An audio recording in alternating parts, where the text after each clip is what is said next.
नमस्कार मित्रांनो, DMAR Maharashtra academy या आपल्या यूट्यूब चॅनलमध्ये तुमचं खूप खूप स्वागत आहे.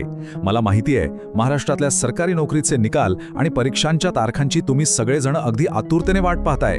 आणि हा सगळा गोंधळ, ही सगळी प्रतीक्षा संपवण्यासाठी आम्ही तुमच्यासाठी सगळे महत्त्वाचे अपडेट्स एकाच ठिकाणी घेऊन आलो आहोत. तुमची उत्सुकता आम्ही अगदी समजू शकतो. म्हणूनच अजिबात वेळ न घालवता चला थेट मुद्द्यावर येऊया. आज आपण भरतीबद्दलची सगळ्यात लेटेस्ट माहिती बघणार आहोत, जी आम्ही तुमच्यासाठी अगदी सोप्या आणि सरळ भाषेत मांडली आहे. तर आजच्या या माहितीच्या प्रवासात आपण काय काय बघणार आहोत, एक नजर टाकूया. सगळ्यात आधी सध्याची परिस्थिती काय आहे इथून सुरुवात करू. मग DMAR आणि GMC सारख्या मोठ्या भरतींच्या खोलात शिरू. या सगळ्याला उशीर का होतोय यामागचं एक कॉमन कारण शोधू. आणि हो, सगळ्यात महत्त्वाचं, शेवटी तुम्ही पुढे काय करायला हवं यावर काही एकदम उपयुक्त टिप्स पण देणार आहोत.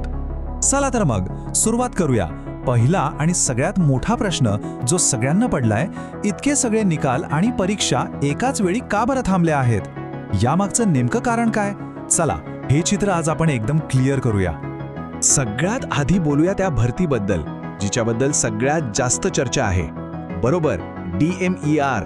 अंतिम गुणवत्ता यादी कधी येणार हाच प्रश्न सगळ्यांच्या मनात आहे, नाही का? चला पाहूया सध्याची परिस्थिती नेमकी काय सांगतेय. ओके, तर ही पूर्ण प्रक्रिया आहे ना, ती या 3 मुख्य टप्प्यांमधून जाते. गुणपत्रिका तर तुमच्या हातात आहेतच. आता आपण आहोत दुसऱ्या टप्प्यात, म्हणजे तात्पुरती गुणवत्ता यादी जाहीर होण्याच्या प्रोसेसमध्ये. आता ही स्लाइड खूप इंटरेस्टिंग आहे, नीट बघा. ग्रंथपाल पदाची यादी 13 डिसेंबरला पटकन आली. का? कारण तिथे जागा कमी होत्या. पण ज्या पदांसाठी खूप जास्त अर्ज आले त्यांच्या यादीसाठी आपल्याला अजून साधारणपणे 15 ते 20 दिवस वाट बघावी लागेल. सो थोडा पेशन्स ठेवावा लागेल. ठीक आहे, DMARचं तर कळालं. आता वळूया GMC कडे. पुणे आणि संभाजीनगर या दोन्ही ठिकाणी नक्की काय चाललंय आणि प्रक्रिया कुठपर्यंत आली आहे ते समजून घेऊया. इथे बघा, चित्र अगदी स्पष्ट दिसतंय. एका बाजूला आहे पुणे GMC, जिथे अजून पहिल्या निकालाचीच प्रतीक्षा आहे, आणि दुसऱ्या बाजूला संभाजीनगर GMC, जिथे पुढचा टप्पा सुरू झालाय आणि सुरुवातीच्या याद्या पण लागल्या आहेत. म्हणजे दोन्ही ठिकाणी परिस्थिती वेगळी आहे. आणि हो, GMC संभाजीनगरच्या उमेदवारांसाठी एक खास आणि चांगली बातमी आहे. फायनल लिस्ट पुढच्या 15 दिवसात लागण्याची शक्यता आहे. आणि एक गोष्ट लक्षात ठेवा, ज्यांना 145 पेक्षा जास्त मार्क्स आहेत ना, त्यांच्या निवडीचे चान्सेस 90% जास्त आहेत. सो ही खूप मोठी गोष्ट आहे. ओके, तर हे झालं निकालांबद्दल.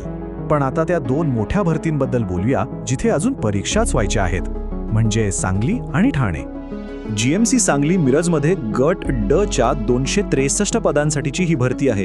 तुम्हाला आठवत असेल, 7 ऑक्टोबरला अर्ज भरण्याची शेवटची तारीख होती. या परीक्षेला थोडा उशीर झालाय, हे खरंय. पण मित्रांनो, या विलंबाकडे आपण एक संधी म्हणून बघू शकतो. परीक्षा आता थेट फेब्रुवारी महिन्यात होण्याची दाट शक्यता आहे. याचा सरळ अर्थ काय?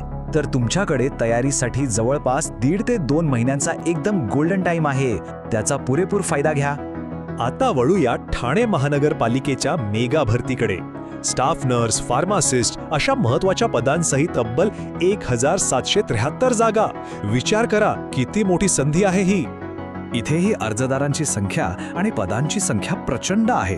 त्यामुळे साहजिकच ही परीक्षा सुद्धा जानेवारीच्या शेवटी किंवा फेब्रुवारी महिन्यातच होईल अशी अपेक्षा आहे. त्यामुळे तुम्हालाही तयारीसाठी चांगला वेळ मिळतोय.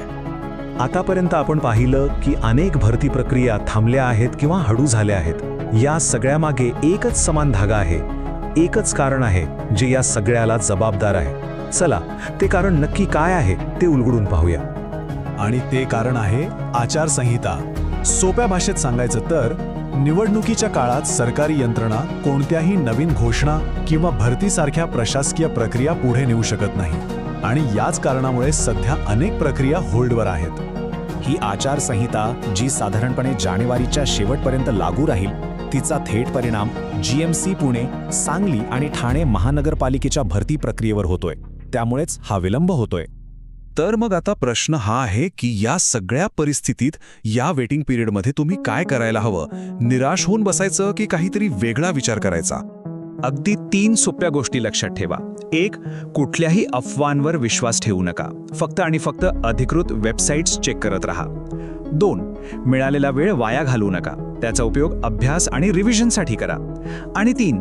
सगळ्यात महत्त्वाचं, पेशन्स ठेवा. प्रक्रिया थांबलेली नाहीये, फक्त थोडीशी स्लो झालीये एवढंच. हा काळ खरंच तुमच्या संयमाची परीक्षा पाहणार आहे. पण एक गोष्ट लक्षात ठेवा, योग्य वेळ आल्यावर गोष्टी नक्कीच घडतात. आपला प्रयत्न आणि आपला संयम हे दोन्ही खूप महत्त्वाचे आहेत. आणि हा सगळा आढावा घेतल्यावर आपल्या समोर एक मोठा प्रश्न उभा राहतो.